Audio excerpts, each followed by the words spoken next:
네, 안녕하세요. 도사 이승태 TV의 이승태 변호사입니다.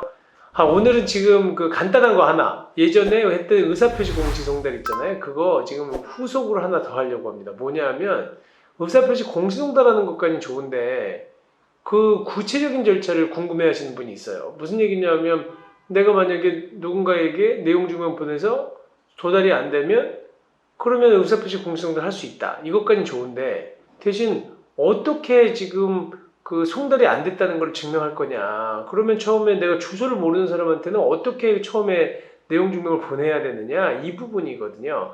그래서 제가 어떻게 주소를 확인할 수 있는지 그 부분을 지금 알려드리고 그래서 그것을 의사표시 공시송달과 연결해서 설명을 드리려고 하는 거예요.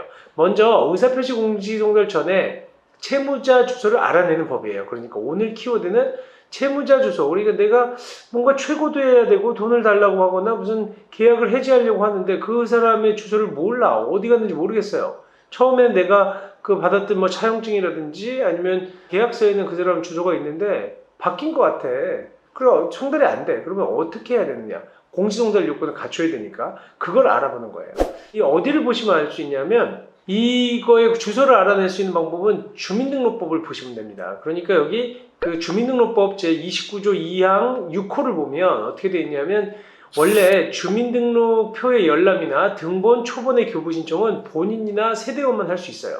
근데 예외적으로 채권, 채무 등 대통령령이 정하는 정당한 이해관계에 있는 사람이 신청한 경우에는 주민등록 초본에 한해서는 발급해 준다는 거예요.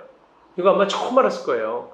주민등록 초본 아무도 못 띄는 줄 알았을 거라고. 근데 실제로 주민등록법에 보면 법에 정당한 이해관계가 있는 자 그리고 채권, 채무 관계 등이 증명이 된 사람한테는 주민등록 초본까지 발급해 줄 수 있게 한다는 거예요. 이거 잘 활용하시면 주소 쉽게 알아낼 수 있는 거예요.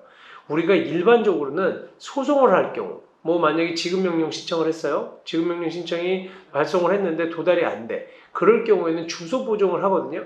그럼 주소 보정 명령 가지고 자치센터 가가지고 초본 발급받을 수 있어. 이거는 우리가 알고 있었는데 소를 제기하지 않고도 가능하다는 거예요. 이거를 알아두시면 굉장히 유용합니다. 그래서 그 법에 따라서 시행령 47조 4항이 뭐라고 하고 있냐면 그 어느 경우에냐면 정당한 이해관계 있는 자는 누구냐. 이거는 개인 및 법인 등의 채권, 채무와 관계되는 자라고 되어 있는 거예요. 그러니까 쉽게 얘기하면 계약서라든지 아니면은 뭐 그 차용증이라든지 이런 것이 있으면 뗄 수 있다는 거예요. 그 서류만 첨부하면. 그래서 그때 기한의 이익이 상실되거나 변제기가 도래한 경우에 한정됩니다. 이게 뭐냐면 내가 그 차용증에 2021년 10월 31일까지 갚기로 했어요. 안 갚아. 그럼 변제기가 10월 31일이니까 도래했잖아. 그럼 그거 가지고 송달이 안 된다. 얘 주소가 안 맞는다. 모르겠다라고 하면 떼해달라고 하면 초본은 발급해 준다는 거예요. 그리고 또 하나 기한의 이익이 상실됐다. 기한의 이익이라는 건 뭐냐면 기한을 만약에 내가 12월 31일까지예요. 그 주기로 한 날짜가 그 기한 11월 31일까지 돈을 변제하겠다고 한 기한은 누구한테 이익이 있는 거예요? 채무자한테 있는 이익이거든. 채무자 늦게 갚아도 되니까 그 기한 동안의 이익이 그 사람한테 있는 거야. 그래서 그 기한의 이익이 채무자한테 있기 때문에 원래는 나는 지금 11월 지금 오늘 며칠이야? 10일밖에 안 됐잖아. 4일밖에 안 됐잖아. 달라고 할 수가 없어. 기한의 이익이 채무자한테 있으니까. 근데 채무자가 뭘 잘못했어. 그래서 기한의 이익을 상실한 경우 그 경우에도 가능해. 그게 무슨 얘기냐? 기한의 이익을 상실하는 경우는요. 정기금 채무 만약에 매달 차임을 월세를 갖다가 50만 원씩 내기로 했어. 근데 안 내. 그걸 몇 번 안 냈어요. 그러면 계획이 해지될 수 있거든요. 이런 게 기한의 이익이 상실되는 거야. 원래는 그 임대차 계약 기간이 내년 10월까지였다 이거예요. 근데 달달이 월세를 내야 되잖아. 근데 안 냈어. 그러는 바람에 계약이 해제가 됐다. 그러면 이런 것이 기한의 이익을 상실한 거거든요. 이런 경우로 한정한다는 거야. 다만 채무 금액이 50만 원 이하인 경우는 제외됩니다. 그러니까 50만 원을 넘는 금액에 대한 채권 채무 관계에서 기한의 이익을 상실했거나 변제기가 도래한 경우에는 그 서류 가지고 주민등록 초본 발급받을 수 있다는 거예요. 이제 아셨죠? 그렇기 때문에 그것을 입증할 수 있는 서류를 가지고 주민등록 초본을 떼러 가세요. 자치센터에. 그러면 해줄 것 같아? 안 해줄 것 같아? 안 해줘. 왜냐하면 몰라. 자치센터 직원들이 잘 몰라요. 아 무슨 소리야. 이게 뭘 해달라고요? 아 그거는 세대주나 세대원 아니면 못 뛰어요 이래요. 본인 아니거나 세대원 아니면 못 뜁니다 그래요. 그러면 무슨 소리야 하고 저희 유튜브를 딱 보여주시면 되는 거예요. 그러면 거기 자치센터에 이제 동장이라고 하는 사람 있잖아요. 그 사람 불러. 그 공무원이 갖고 가서 이분이 이런 거 주민등록법에 따라서 청구하는데 해줘야 되나요? 그러면 법을 막 찾아보고 해줘야 되는구나 라고 해서 해줍니다. 그러니까 물론 이걸 경험이 있으신 분들은 바로 해주는데 안 해주는 경우도 많다는 거예요.